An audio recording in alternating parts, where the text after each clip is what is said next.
Bom, pessoal, continuando.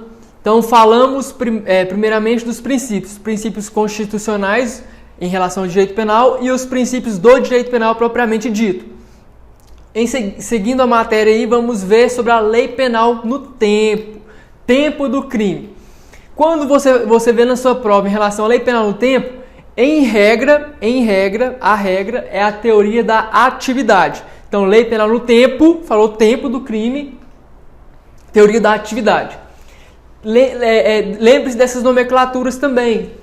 Tempus regit actum, tempus comitit delicti. Ou seja, o tempo que regeu o ato, o tempo que aconteceu o crime.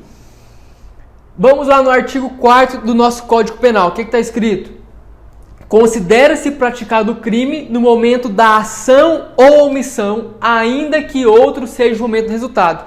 Essa aqui é a lei penal do tempo do crime. Quando se falar em tempo do crime, tenta associar tempo do crime com calendário. Pensa num calendário.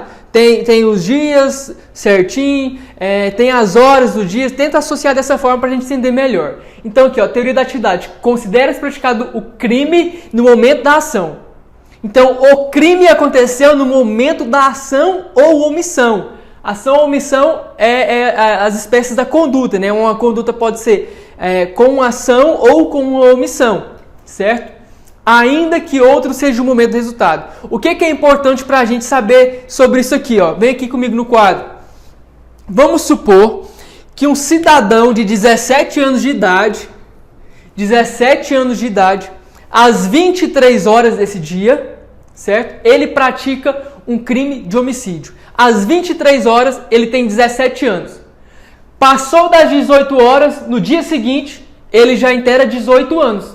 Então, a data do fato, ele tem 17 anos. O que acontece? Ele praticou esse fato aqui às 23 horas, com 17 anos de idade. Ele tentou cometer esse homicídio, a pessoa foi socorrida, né? O sujeito passivo lá foi socorrido, levado para o hospital, todo o trâmite lá no hospital. Às 14 horas do dia seguinte, foi a data do resultado, o cara veio a óbito. Então, houve o fato aqui, disparou a arma de fogo contra o cara aqui, com 17 anos de idade. No outro dia, foi o resultado do crime, que o crime se consumou, que o cara realmente morreu, ele tinha 18 anos. Eu te pergunto, vai aplicar o direito penal, vai aplicar o Código Penal para esse cidadão? Não. Por que não? Por causa da teoria da atividade. Considera-se praticado o crime no momento da ação ou omissão, ainda que outro seja o momento do resultado. O que é isso? O cara, na data do fato, tinha 17 anos de idade.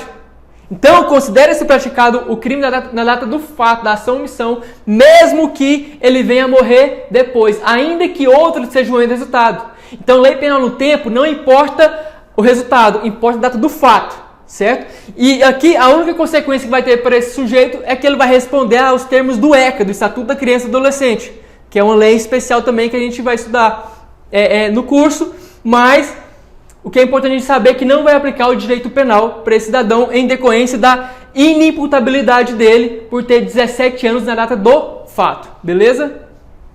Então, para concluir, lei penal no tempo, em regra, adota a teoria da atividade. A atividade considera praticado o crime no momento da ação ou omissão, ainda que outro seja o momento do resultado.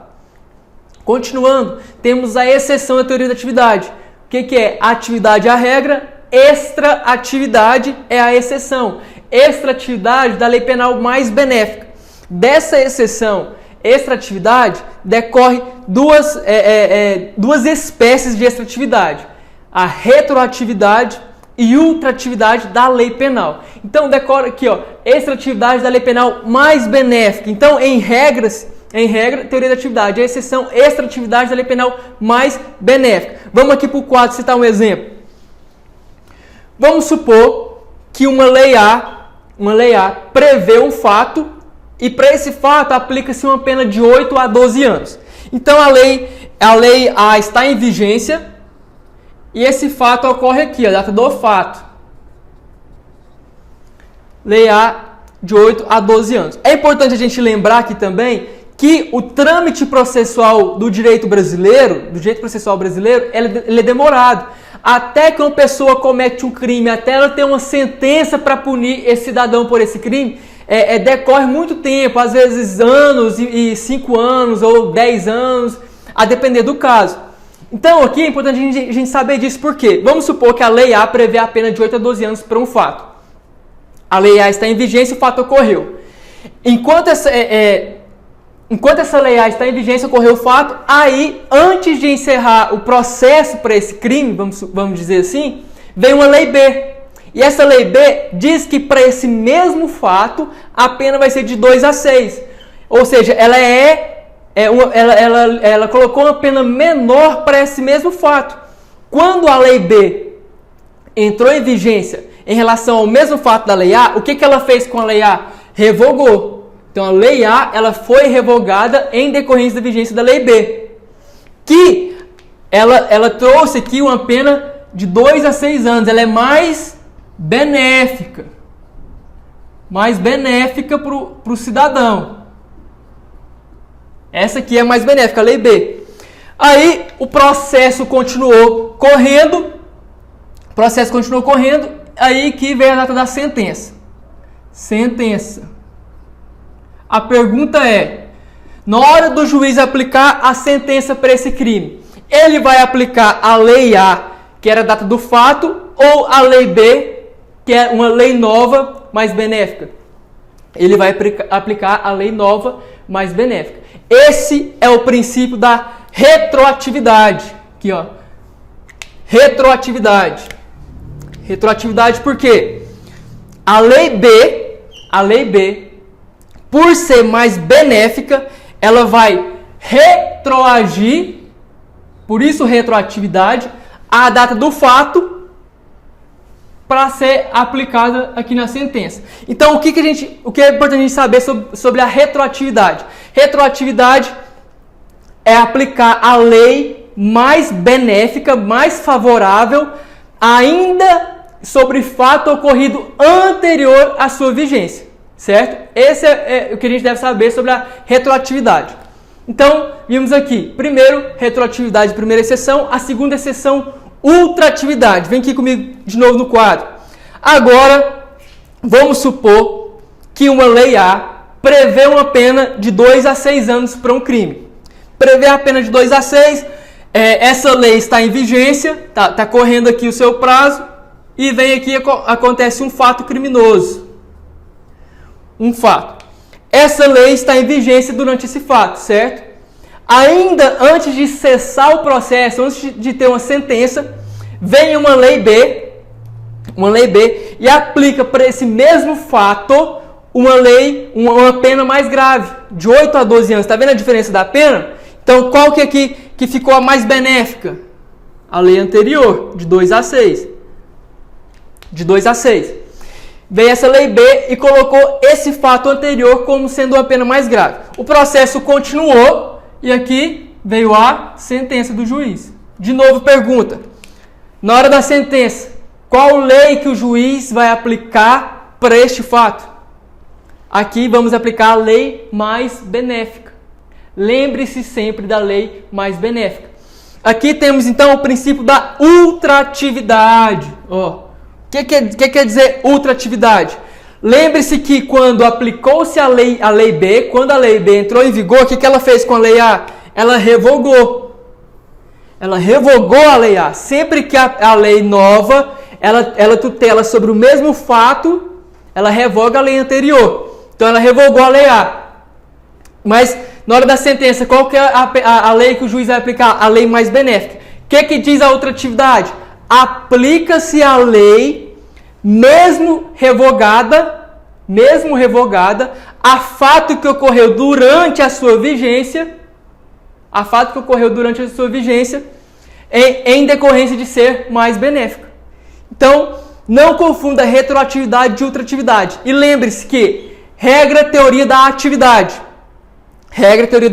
Vai aplicar a lei no momento, que ocorreu no momento da ação ou omissão, ainda que outro seja o momento do resultado. A exceção é o que? A extratividade. Temos duas espécies, retroatividade e ultratividade. Retroatividade, lembre-se, aplicar a lei nova mais benéfica a fato que ocorreu antes da sua vigência, certo?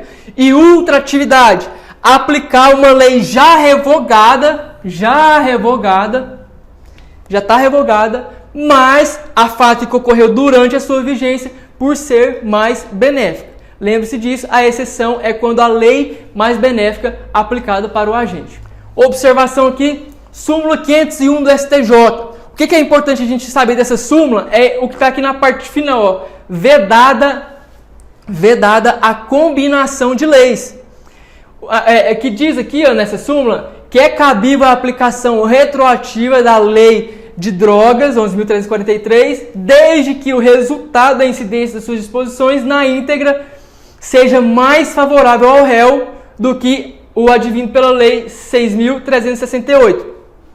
Essa lei aqui de 76 é a lei antiga da lei de drogas, que previa no seu texto legal maiores benefícios e menores penas. Aí veio a lei 11.343 de 2006 e tornou mais grave. O que ele está dizendo? Que é vedada a combinação de leis. Isso que é importante aqui para nós saber sobre essa súmula. Vedada a combinação de leis. Vamos ao exemplo. Vamos supor que essa lei A aqui, ela prevê uma pena de 4 a 6 anos. De 4 a 6 anos.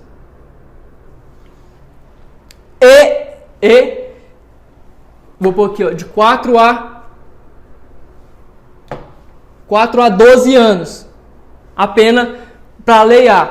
E vem a lei B, coloca uma pena aqui de 6 a 10 anos.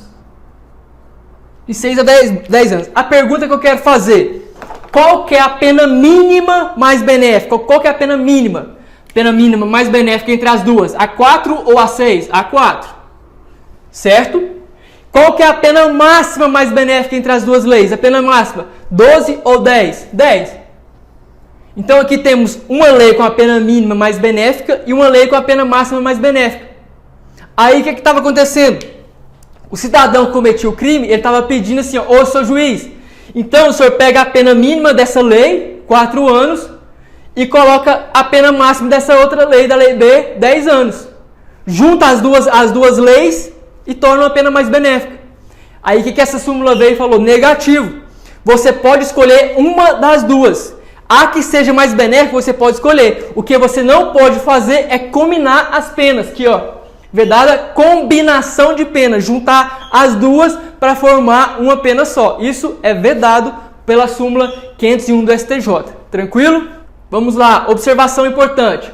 Súmula 711 do STF. Essa súmula é muito importante, vai cair na sua prova. O que ela diz? A lei penal mais grave aplica-se ao crime continuado ou ao crime permanente se a sua vigência é anterior à cessação da continuidade ou da permanência. Primeiro, o que é crime continuado ou crime permanente? Crime permanente é aquele crime que a sua consumação se prolonga ao longo do tempo, se protrai ao longo do tempo. Exemplo, a extorsão mediante sequestro. Né? O cidadão sequestra ali uma menina, por exemplo, e pede a obtenção de vantagem para poder liberar. Esse crime de sequestro, enquanto o cara está mantendo a menina em cativeiro, o crime está se consumando. A qualquer hora que a polícia entrar e arrombar e pegar a menina, o crime se consumou. Houve a consumação daquele crime. Isso é o crime permanente. Crime continuado. Crime continuado a gente vai ver lá no concurso de crimes, que é aquele crime que possui as mesmas características de tempo, lugar, modo de execução. Vai ser o mesmo crime, aquele crime rotineiro, vamos dizer assim. Aí o que essa súmula 711 diz? Que mesmo que durante o crime continuado ou durante o crime permanente, então, enquanto está exercendo aquele crime permanente, vem uma lei nova e altera a pena daquele crime, tornando ela mais grave, ela vai ser aplicada. Se ela for aplicada antes da cessação da continuidade, antes de cessar aquele crime, vem uma pena mais grave, ela vai ser aplicada na hora da sentença, entendeu? aplica-se a pena da lei mais grave antes de cessar a continuidade, se ela foi praticada, se ela entrou em vigor durante o crime continuado ou o crime permanente. Então, vamos exemplificar o teor dessa súmula aqui, ó. Exemplo que eu falei é um crime de sequestro. Vamos supor que aqui o cidadão comete um crime de sequestro. Aqui, a Lei A prevê uma pena de 4 a 6 anos pro crime de sequestro. A gente está falando do crime de sequestro apenas. Enquanto está se consumando o crime, ou seja, enquanto está mantendo a vítima em cativeiro, vem uma Lei B, e altera essa pena da Lei A. Ela passa de 4 a 6, passa de 8 a 12. De 8 a 12 anos. O mesmo crime, lembrando que agravou o mesmo crime. E ainda, o crime continua. O sujeito ainda está mantendo a vítima em cativeiro. A pergunta é, a polícia vai pegar o cara aqui e prende ele, vai lá aplicar a sentença. O juiz vai sentenciar esse cara. Qual que é a lei que o juiz vai aplicar? A lei A, mais benéfica aqui, em relação à pena, ou a lei B, que é mais grave? É o que essa súmula fala.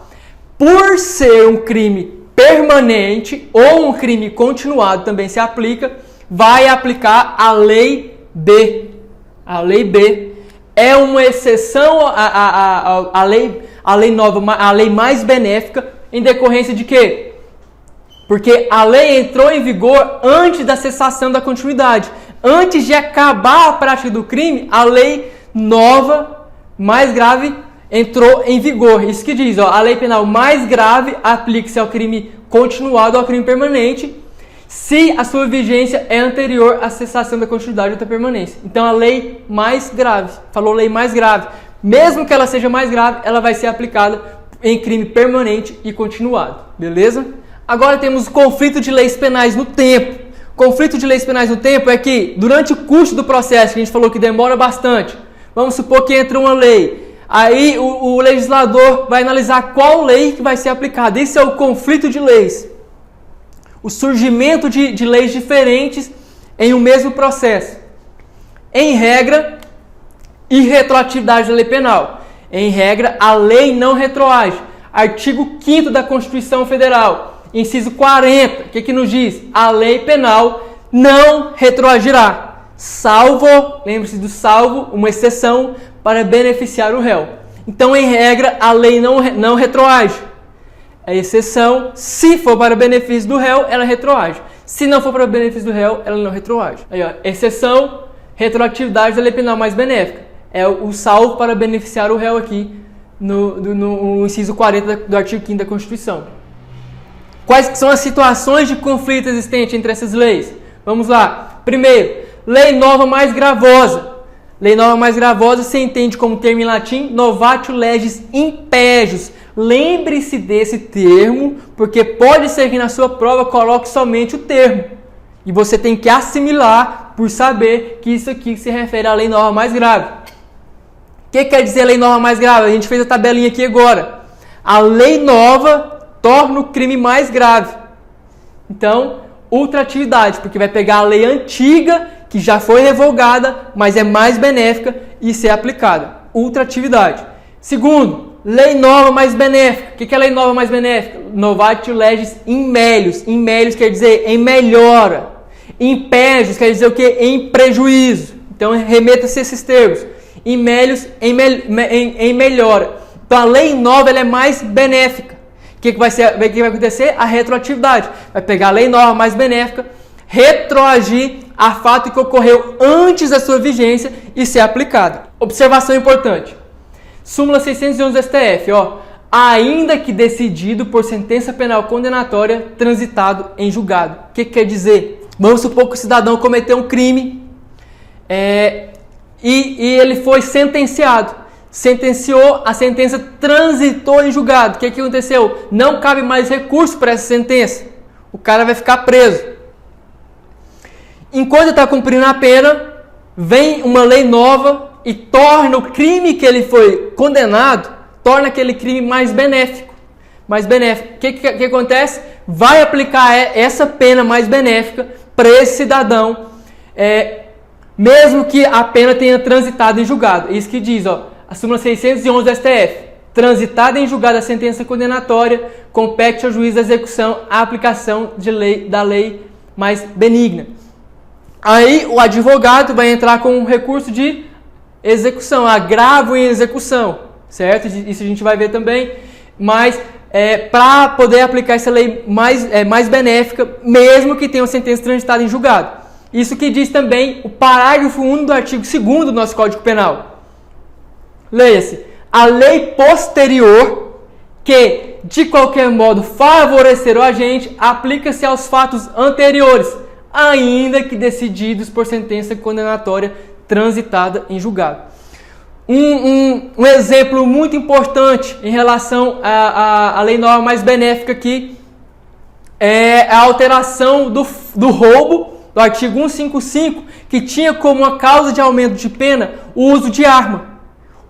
Só que anteriormente, até 2018, só estava escrito lá no termo da lei arma. Então, quando o juiz ia aplicar a sentença para esse cidadão, ele colocava aumento de pena se o cara cometia o crime com arma branca, com uma faca, por exemplo. Então, aquele cara, antes da lei de 2018, ele foi condenado com a causa de aumento de pena por ter praticado um roubo com uma arma branca, com uma faca. Aí veio a lei nova e diz o seguinte, não é somente quem usa arma, mas utiliza a arma de fogo. Acrescentou o termo de fogo no artigo 155, no parágrafo 2º do nosso Código Penal, 2º ou 4º, que é o aumento de pena no crime de roubo. Aí colocou a arma de fogo. O que acontece? Aquele cidadão que foi condenado anteriormente por ter cometido o roubo com arma branca vai ser beneficiado, porque vai tirar essa causa de aumento de pena, porque a partir daí passou-se a ser considerado causa de aumento de pena somente a arma de fogo. Então a arma branca no crime de roubo, a faca, não configura causa de aumento de pena. Então aquele pessoal que foi condenado antes disso pode ser beneficiado para tirar essa causa de aumento de pena na sua condenação, certo? Vamos continuar. Situações de conflito, terceira situação de conflito. Lei nova incriminadora. Princípio da anterioridade. Lembra que a gente falou do princípio da anterioridade? Aqui está falando que a lei nova, ela passa a considerar um fato como crime. Aquele fato não era considerado como crime, e vem a lei e colocou, esse fato agora é crime. E somente vai ser possível aplicar uma pena a partir dessa lei, princípio da anterioridade, ou seja, deve existir a lei anterior ao fato. Vamos para o nosso quarto tópico aqui da situação de conflitos, lei nova mais gravosa, lei nova mais benéfica, lei nova incriminadora, e o próximo tópico aqui, abolitio criminis. O que é abolitio criminis? A lei nova deixa de considerar o fato como crime. Então aquele fato era crime e a lei nova deixou de considerar aquele fato como crime. Abolitio criminis. Previsto no nosso artigo 2º do Código Penal, que diz: ninguém pode ser punido por fato que lei posterior deixe de considerar crime, cessando em virtude dela a execução dos efeitos penais de sentença condenatória. Isso que é importante. Cessa em virtude dela a execução dos efeitos penais de sentença condenatória. Mas, importante lembrar, mantém os efeitos civis.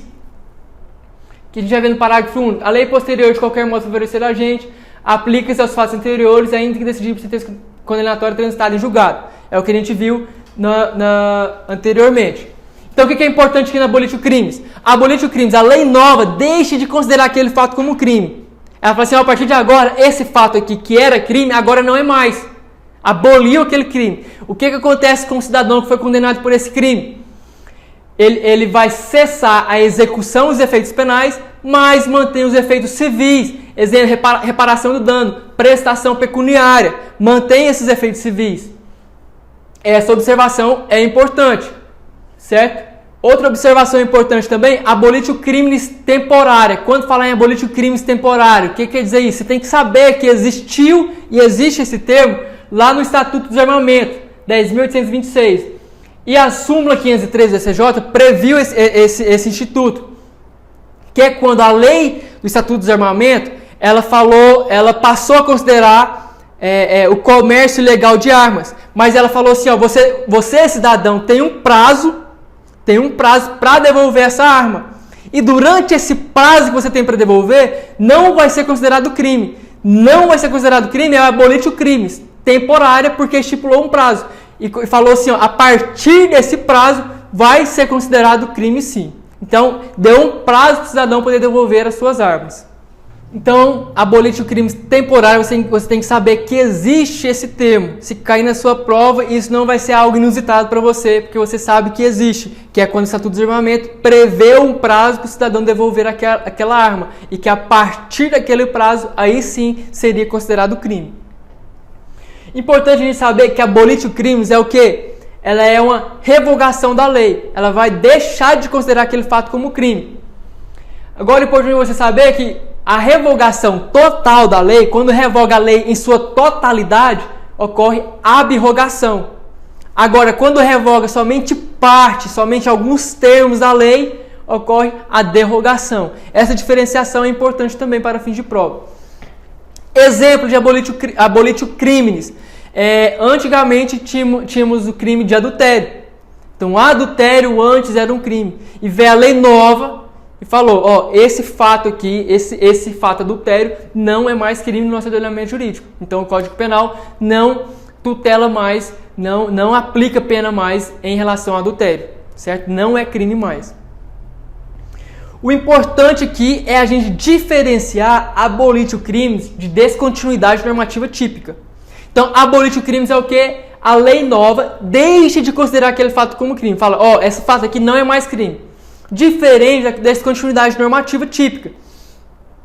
Isso aqui acontece quando, por exemplo, tira de algum determinado artigo ou de algum determinado determinada lei algum crime, mas passa a ser considerado aquele mesmo fato em outro ordenamento jurídico ou em outro artigo, certo? Um exemplo que a gente tem é o estupro. O estupro, no seu artigo 214, você vai ver lá que ele está revogado. Ele está revogado porque antes da lei nova, o que era o crime de estupro? O crime de estupro era praticado somente contra mulher.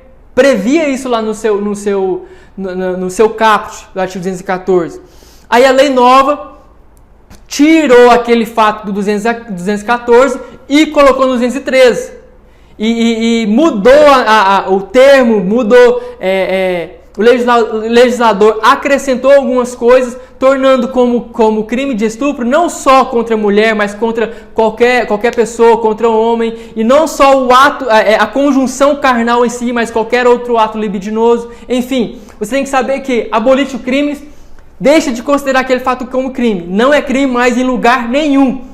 A descontinuidade normativa típica é quando tira de um determinado ordenamento jurídico, de um determinado artigo, mas coloca aquele mesmo fato em outro.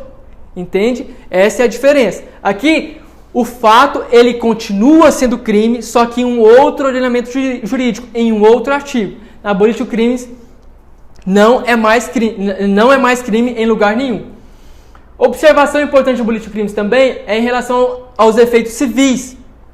Esses efeitos civis a gente tem que lembrar que somente pode aplicar os efeitos civis ao limite da herança. Ao limite da herança no sentido de que, vamos supor que o cidadão, ele ocorre abolitio criminis e ele vem a óbito, ele morre, certo? Mas ele deixou uma herança. Essa herança pode ser repassada como reparação civil, como composição civil para a vítima. Isso cabe aos herdeiros, certo? Os herdeiros vão ter que passar, mas somente até o limite da herança deixada. Beleza? Que é importante também a gente ressaltar a diferença entre lei excepcional e lei temporária. Lei excepcional, ela existe enquanto durar alguma excepcionalidade. algum fato da natureza, algum caso de calamidade, alguma coisa assim, aplica-se uma lei excepcional somente por aquele fato. Somente enquanto durar essa excepcionalidade, vai existir essa lei. E a lei temporária? Lei temporária tem dia para nascer e tem dia para morrer. Ela tem data prevista, entende? Essa lei temporária, um exemplo que temos é a lei da Copa. Na Copa de 2018, veio uma lei que colocava lá alguns crimes, como por exemplo, falsificação de emblemas da FIFA, era um crime previsto na lei da Copa, só que ela tinha data prevista, certo? Então, ela tem dia para nascer e dia para morrer. Qual que é o ponto importante aqui? Artigo 3º do Código Penal. A lei excepcional ou temporária, embora decorrido o período de sua duração ou cessadas as circunstâncias que a determinam, aplica-se ao fato praticado durante a sua vigência. O que quer dizer isso?